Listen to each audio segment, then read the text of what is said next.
પ્રતિવર્ષની જેમ આ વર્ષે પણ આગામી તારીખ 7મી જુલાઈના રોજ આષાઢી બીજે વડોદરામાં ભગવાન જગન્નાથની ભવ્યાતિ ભવ્ય રથયાત્રા નીકળવાની છે, જેને અનુલક્ષીને શહેર પોલીસ અને પાલિકા દ્વારા સંયુક્ત ફૂટ પેટ્રોલિંગ હાથ ધરવામાં આવ્યું હતું। આગામી 7મી જુલાઈના રોજ રથયાત્રા વડોદરા શહેરમાં નીકળવાની છે, ત્યારે વડોદરા શહેર પોલીસ તંત્ર અને મહાનગરપાલિકા દ્વારા સંયુક્ત રીતે આજે વિવિધ માર્ગો પર ફૂટ પેટ્રોલિંગ હાથ ધરવામાં આવ્યું હતું, જેમાં ડીસીપી અભય સોની, ટ્રાફિક ડીસીપી જ્યોતિ પટેલ, મહાનગરપાલિકાના દબાણ શાખાના અધિકારી મંગેશ જયસ્વાલ તેમજ સ્થાનિક પોલીસ સ્ટેશનોના પોલીસ ઇન્સ્પેક્ટર તેમજ વોર્ડના અધિકારીઓ હાજર રહ્યા હતા।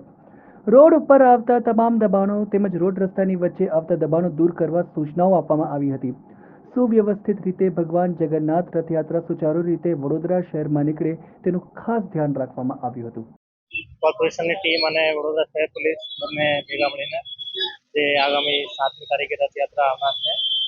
રથયાત્રા રૂટ ઉપર અમે ફૂટ પેટ્રોલિંગ કરી રહ્યા છે અને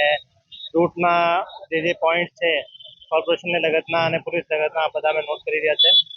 જે કામગીરી કરવાની છે અત્યારથી જ બધી તૈયારીઓ ચાલુ કરવામાં આવશે, જેથી રથયાત્રા દિવસે જે શ્રદ્ધાળુ છે એમને કોઈ મુશ્કેલી ના પડે, કોઈ પણ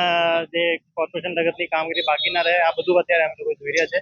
અને શાંતિથી પૂરું કરવામાં આવશે।